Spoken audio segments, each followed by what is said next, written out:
warahmatullahi wabarakatuh. Pemirsa MKD Channel dimanapun Anda berada, saya Jaya Krisna berjumpa lagi dalam sesi yang berbeda.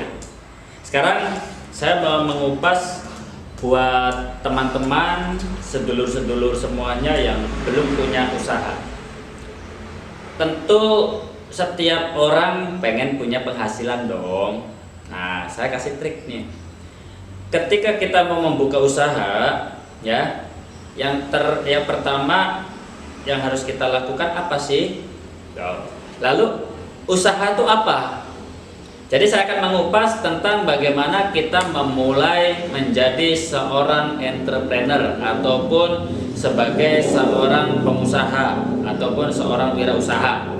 Ya. Ini berdasar pengalaman saya. Banyak orang yang tidak berhasil untuk menjadi pengusaha sebab apa? Satu, mimpi yang tidak sesuai dengan realita. Tuh, contohnya apa? Punten. Saya punya uang 500.000, tapi saya pengen punya usahanya itu warung kopi yang modalnya butuh 100 juta. Masuk akal tidak? Belum bisa masuk akal. Sebab apa? Ketika kita menawarkan kepada investor, investor tentu tidak akan percaya. Sebab apa? Seorang investor akan mempercayai kita kalau kita sudah melakukan perjalanan usaha dan kita sudah tahu ritme hasil dari usaha kita. Jadi bagaimana? Dari uang yang 500.000 optimalkan. Bagaimana optimalkannya? Saya diamanahkan uang hanya 20 juta.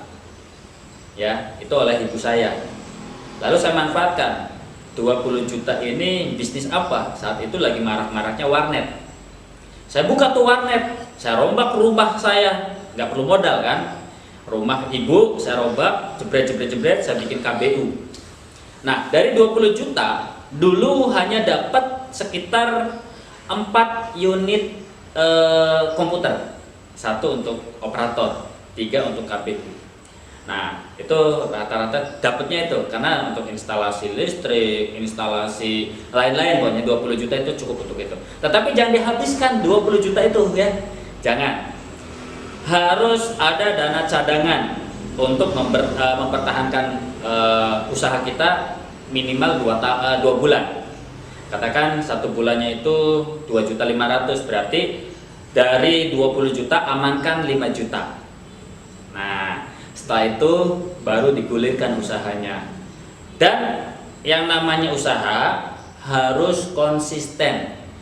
Dalam bahasa Islam istiqomah. Kita harus yakin dulu. Kalau nggak yakin ya repot. Gimana kita gimana orang lain akan yakin sama kita kalau kita sendiri nggak yakin. Jadi harus konsisten. Setelah berjalan, lalu kita dapat nih pemasukan. Nah, pemasukan itu jangan kau habiskan, jangan dihabiskan. Harus lakukan pembukuan. Katakan sehari kita jualan cilok nih. Jualan cilok sehari dapat 200.000, tulis 200.000. Lalu diambil belanjanya apa, bersihnya misalkan 75.000, ya tulis 75.000. Terus dan itu harus konsisten, harus rutin. Nanti kita akan tahu grafiknya. Katakan bulan 1 bagaimana berapa banyak selama 1 bulan pendapatan kita. Bulan kedua lebih tinggi atau menurun. Bulan ketiga, nah dengan metode itu kita bisa mengevaluasi usaha-usaha kita. Oke, kalau ini sudah berjalan 6 bulan berikutnya, nah untuk meningkatkan pendapatan kita, barulah berpikir bagaimana caranya supaya kita menambahkan peningkatan. Contoh, Anda jualan kaca atau tutut, ya kan modalnya kan nggak besar ya. Oke, katakan 1 juta modal. Nah, sehari dari 1 juta, sehari kita misalkan dapat ada sekitar 100 atau 200 porsi lah. Katakan kita pakai 100 porsi, 1 porsi 10.000, berarti kan 1 juta tuh. Misalkan modalnya itu 500.000, berarti ada selisih 500.000. Ya, katakan untuk lain-lain bersihnya kita ada 300.000, keep 300.000 kali 1 bulan, ya kira-kira berapa? 3 kali 3 berarti ada 9 juta. Lalu 9 juta kita olah lagi untuk membuka cabang di A, B, C, D. Nah, cari orang-orang karyawan yang Anda percaya. Sebab apa?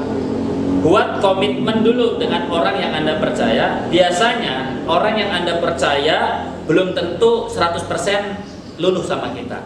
Sebab kalau dia sudah bisa nih, biasanya dia buka sendiri. Jadi strateginya kalau Anda bisnis jualan, jangan pernah membocorkan rahasia tentang resep. Tuh, ya, jangan pernah. Sebab apa? Anda tahu film SpongeBob?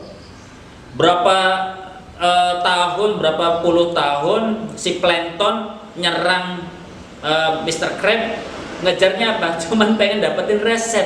Tuh ya, jaga resep itu. Nah ini sekedar sharing saja. Tapi masih ada berbagai metode bagaimana kita membuka usaha tanpa modal. Nanti saya ada metodenya, ya nantikan. Jadi Anda harus ikuti. Lalu ketika ada pelatihan-pelatihan, Anda harus berinvestasi, harus mau. Sebab apa? Ilmu itu mahal. Tetapi dengan mahalnya ilmu, itu menjadikan investasi Anda mengembangkan potensi diri Anda. Bukan berarti kita ikut pelatihan buang duit, tidak. Saya pun sama. Ketika saya ingin bisa menjadi motivator, saya ingin bisa menjadi pembicara, saya pengen menjadi pengusaha, ada ilmunya. Saya menggali, belajar dan belajar. Jadi jangan sayang dengan uang kita untuk berinvestasi leher ke atas ya. Belajar. Nanti saya akan ada pelatihan namanya workshop entrepreneurship, cara menjadi pengusaha tanpa modal. Nah, di situ Anda harus ikut tuh ya. Nantikan penayangannya. Baik, sampai jumpa di sesi berikutnya ya. Insya Allah kita akan sambung. Jangan kemana-mana, tetap di MKD Channel bersama saya Jay Krishna, dan mohon maaf atas segala kekhilafan dan kekurangannya. Semoga bermanfaat untuk kita semua. Ya, sekali lagi mohon maaf. Akhir kalam, wassalamualaikum warahmatullahi wabarakatuh.